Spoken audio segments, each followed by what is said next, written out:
భద్రం be careful brother, బట్టతలకు విగ్గే better. పూర్తి వివరాలకు చదవండి రేపటి సాక్షి దినపత్రిక.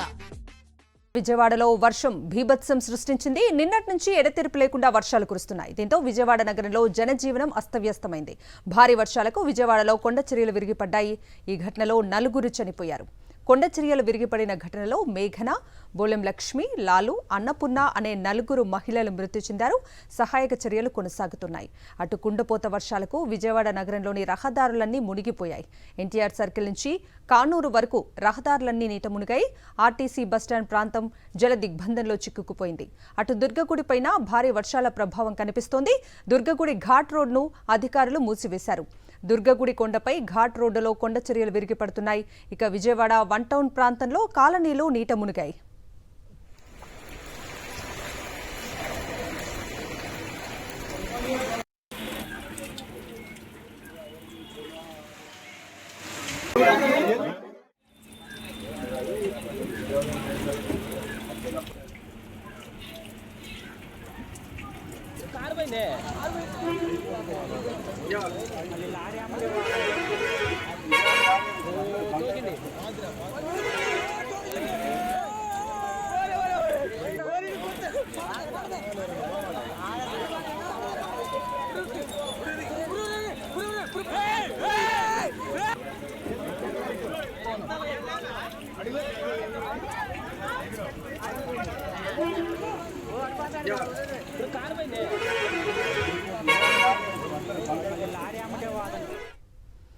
విజయవాడలో భారీ వర్షాలకు సంబంధించి మరిన్ని అప్డేట్స్ అందించడానికి మా ప్రతినిధి వినాయక్ లైవ్ లో జాయిన్ అవుతున్నారు. వినాయక్, గడిచిన దశాబ్దాలుగా మనం చూస్తే కనుక విజయవాడ నగరంలో ఎన్నడూ కురవనంత భారీ వర్షం గడిచిన 24 గంటలకు కురిసింది. గడిచిన 24 గంటలుగా చూసుకుంటే కనుక దాదాపుగా 20 సెంటీమీటర్ల పైగా వర్షపాతం విజయవాడ నగరంలో నమోదైందంటున్నారు. ప్రస్తుతం మనం చూస్తున్నాం ఇక్కడ ఎల్ఐసి కాలనీకి వెళ్ళే ఐటీఐ రోడ్ అనేది పూర్తిగా చెరువు మార్గంగా మారింది. ఇది మొత్తం చూస్తే కనుక చెరువు మాదిరిగా తయారైంది. ఇక్కడే ఇండస్ట్రియల్ సంబంధించిన ఐటీఐ ఒకవైపు, మరోవైపున పాలిటెక్నిక్ కాలేజీకి వెళ్ళే రోడ్డు ఇదే. ఈ నేపథ్యంలోనే నిత్యం ఇది వీవీఐపీ రోడ్డుగా ఉంటుంది. అటువంటిది ప్రస్తుతం మనం చూస్తే కనుక చెరువు మాదిరిగా ఈ మొత్తం రోడ్డు అంతా కూడా పూర్తిగా మారిపోయింది. ఎక్కడికక్కడ మనం చూస్తున్నాం విజయవాడ నగరంలో ఈరోజు ఉదయం నుంచి కూడా చూస్తే కనుక ఎక్కడికక్కడ రోడ్లన్నీ కూడా పూర్తిగా జలమయమయ్యాయి. కనీసం మోకాలు లోతు నీరు ప్రతి రోడ్డు మీద కూడా ప్రవహిస్తోంది. ఇక్కడ మనం చూస్తే కనుక ఎంత దారుణమైన పరిస్థితి నడి రోడ్డు మీద ఉందన్నది మనం చూస్తున్నాం. గడిచిన 2 దశాబ్దాలుగా ఎప్పుడూ లేని విధంగా ఈసారి భారీ వర్షం కురిసింది. కనీసం 20 సెంటీమీటర్ల పైన వర్షపాతం నమోదైందని చెప్తున్నారు. ఈ నేపథ్యంలోనే ఇక్కడ భారీ వర్షం నేపథ్యం కారణంగానే రోడ్లన్నీ కూడా పూర్తిగా మోకాలు లోతు నీరు పైన నిండిపోయాయి. ఈరోజు ఉదయం నుంచి చూస్తే కనుక 1 టౌన్ ప్రాంతం పెద్ద ఎత్తున అక్కడ ఇళ్లలో కూడా నీరు వచ్చిన పరిస్థితి. దాదాపుగా మోకాలు లోతు నుంచి నడుము వరకు కూడా అక్కడ నీళ్ళన్నీ కూడా ప్రతి ఇంటి వద్దకు కూడా చేరుకున్నాయి. రోడ్లన్నీ కూడా పూర్తిగా జలమయ్యాయి. మనం చూస్తే కనుక జెండా సెంటర్ కానీ, అదేవిధంగా పంజా సెంటర్ కానీ 1 టౌన్లోని పలు ప్రాంతాల్లో పూర్తిగా ఈ వర్షపు నీరుతో పాటు మురికి నీరు కూడా వచ్చి చేరడం జరిగింది. దీంతో అక్కడ ఉన్న షాపులన్నీ కూడా షాపుల లోపలికి వర్షపు నీరు రావడంతో చాలా ఇబ్బంది పడిన పరిస్థితి. ఇప్పుడు మనం చూస్తున్న ఈ విజువల్స్ అన్నీ కూడా ఒక చెరువు మాదిరిగా విజయవాడ నగరం అనేది చెరువు మాదిరిగా గతంలో ఎన్నడూ లేని విధంగా ఇక్కడ ఎల్ఐసి కాలనీ దగ్గర కనిపిస్తుంది. తొలిసారిగా ఇక్కడ ఇంత భారీ వర్షం విజయవాడ నగరంలో నమోదు కావడం, అదేవిధంగా నమోదైన వర్షంతో దాదాపుగా అంటే చూస్తే కనుక కనివిని ఎరుగని రీతిలో 20 సెంటీమీటర్ల పైగా వర్షపాతం గడిచిన 24 గంటల్లో నమోదని చెప్తున్నారు. అంటే నిన్న సాయంత్రం నుంచి కూడా ఎడతెరిపి లేకుండా వర్షం కురుస్తుంది. ప్రస్తుతం వర్షం కొంత తగ్గుముఖం పట్టినప్పటికీ కూడా ఇంకా చినుకులు అయితే పడుతూనే ఉన్నాయి. భారీ వర్షం కూడా ఈరోజు సాయంత్రం కూడా ఉంటుందంటున్నారు. ఒకవైపున అల్పపీడన ప్రభావంతో ఉత్తరాంధ్ర, అదేవిధంగా గోదావరి జిల్లాలో, అదేవిధంగా ఉమ్మడి కృష్ణా జిల్లాలో భారీ వర్షం నమోదవుతుందని చెప్తున్నారు. ఈ నేపథ్యంలోనే ఎక్కడికక్కడ పూర్తి స్థాయిలో భారీ వర్షం నమోదవుతున్న కారణంగా ఉత్తరాంధ్ర జిల్లాల నుంచి ఇక్కడ వరకు కృష్ణా జిల్లా వరకు చూసుకున్నట్టయితే కనుక భారీ వర్షంతో పెద్ద ఎత్తున ఇక్కడ ఈ విధమైన పరిస్థితి ఏర్పడిందని చెప్పుకోవాలి. కనివిని ఎరుగని రీతిలో కాజా టోల్ గేట్ దగ్గర కూడా పూర్తిగా జాతీయ రహదారి మీద నీరు చేరడంతో అక్కడ వాహనాలు నిలిచిపోయిన పరిస్థితి. మరోవైపున మచిలీపట్నం నుంచి విజయవాడ వచ్చే దారిలో కానూరు వద్ద కూడా ఇదే విధమైన పరిస్థితులు ఉందంటే అక్కడ కూడా వాటర్ నిలిచిపోవడంతో జాతీయ రహదారి మీద పూర్తిగా మచిలీపట్నం నుంచి విజయవాడకు వచ్చే మార్గం పూర్తిగా మూసుకుపోయి అక్కడ పూర్తి స్థాయిలో అంటే ఎక్కువ స్థాయిలో అక్కడ ట్రాఫిక్ జామ్ అవుతుంది. ఇంకా అదేవిధంగా ఇక్కడ ఏలూరు నుంచి విజయవాడ వస్తున్న దారిలో ఏలూరు రోడ్డు కూడా పూర్తిగా ఎక్కడికక్కడ ట్రాఫిక్ జామ్ అవుతుంది.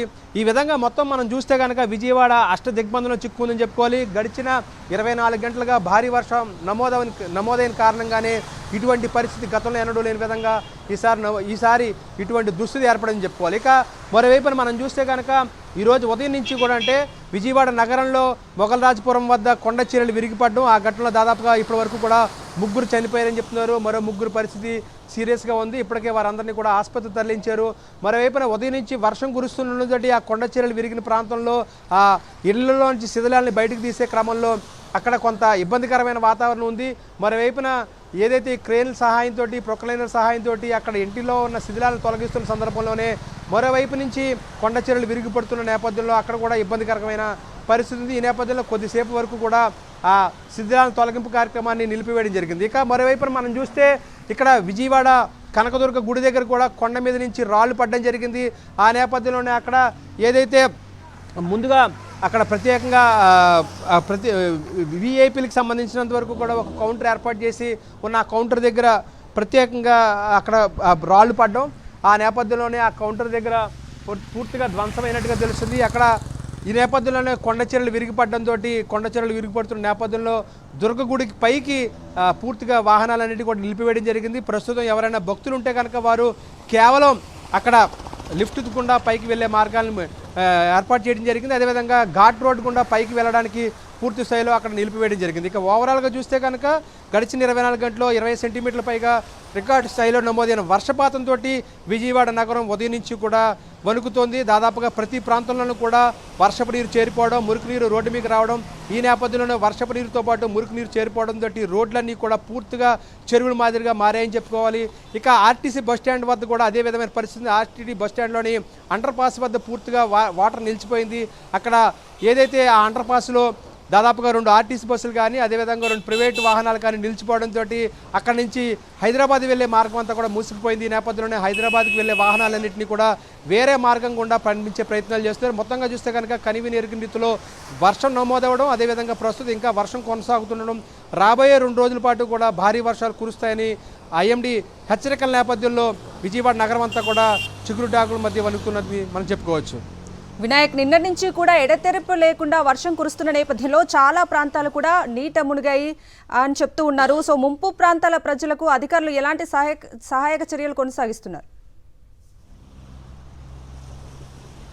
ఇప్పటికే రాష్ట్ర వ్యాప్తంగా కొనసాగుతున్న భారీ వర్షాల నేపథ్యంలో ముఖ్యమంత్రి ఇప్పటికే చంద్రబాబు నాయుడు అధికార యంత్రాంగంతో మాట్లాడడం జరిగింది. దీంతోపాటు మున్సిపల్ శాఖ మంత్రి నారాయణ కూడా విజయవాడలో బీభత్సమైన వాతావరణం, అదేవిధంగా బీభత్సమైన పరిస్థితులు ఉండడంతో అధికారులతో మాట్లాడడం జరిగింది. లోతట్టు ప్రాంతాల్లో ఉన్న ప్రజలందరినీ కూడా సురక్షిత ప్రాంతాలకు తరలించాలని చెప్పారు. ఇప్పటికే మనం చూస్తే కనుక ఈరోజు ఉదయం నుంచి మనం 1 టౌన్ కానీ అదేవిధంగా సత్యనారాయణపురం ప్రాంతం కానీ లేదంటే కనుక మరోవైపున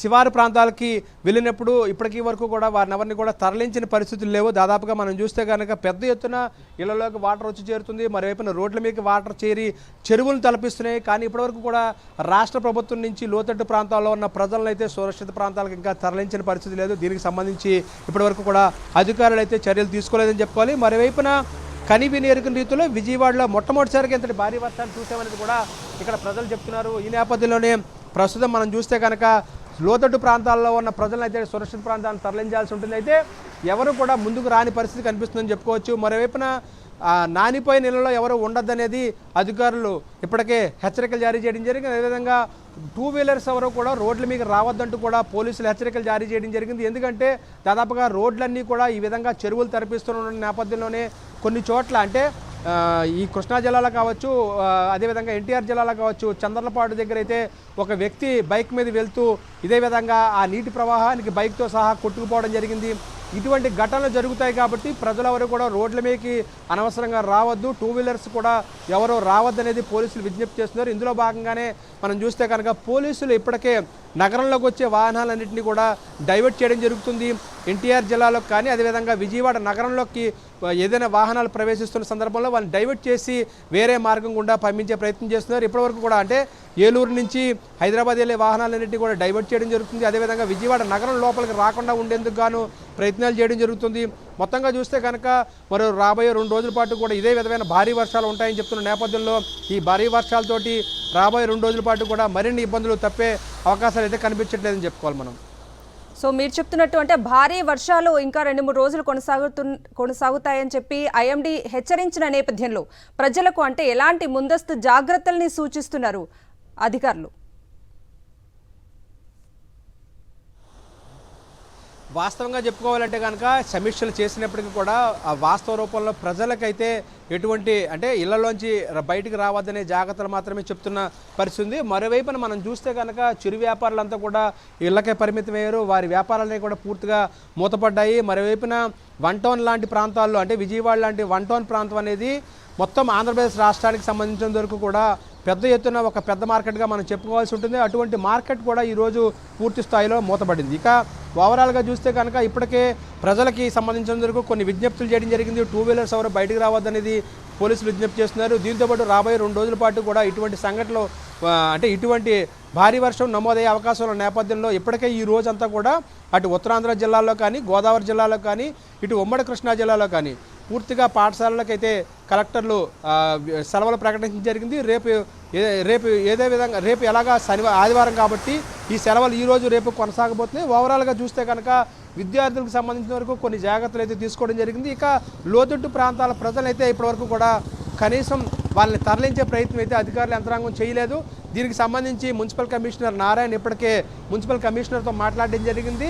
ఈ నేపథ్యంలోనే సాయంత్రానికి అంటే ఈ వర్షం కనుక కొనసాగుతున్న నేపథ్యంలో లోతట్టు ప్రాంతాల ప్రజలందరినీ కూడా కొంతమందిని తరలించే అవకాశాలు ఉన్నాయని చెప్పుకోవచ్చు. ఓవరాల్గా చూస్తే కనుక రాబోయే 2 రోజుల పాటు కూడా భారీ వర్షం అయితే కొనసాగుతుందనేది చెప్తున్నారు. అల్పపీడన ప్రభావం అనేది అంటే తీరం దాటే సమయంలో మరింత భారీ వర్షాలు పడతాయని చెప్తున్నారు. ఈ నేపథ్యంలో అటు ఉత్తరాంధ్ర నుంచి ఇటు కృష్ణా వరకు కూడా భారీ నుంచి అతి భారీ వర్షాలు పడే అవకాశాలు ఉన్నాయి. ఈ నేపథ్యంలో రాబోయే 2 రోజుల పాటు కూడా విజయవాడ నగరానికి ముప్పు అయితే ఇంకా ఉందనేదే మనం చెప్పాల్సి ఉంటుంది. ఈ నేపథ్యంలో ఇప్పటికీ కూడా ఇంకా వర్షం పూర్తిగా తగ్గలేదు. ప్రస్తుతం కొంత తెరిపించినప్పటికీ కూడా భారీ వర్షాలు రాబోయే 2 రోజుల పాటు ఉన్నాయని చెప్పుకోవచ్చు. Right Vinayak, thank you.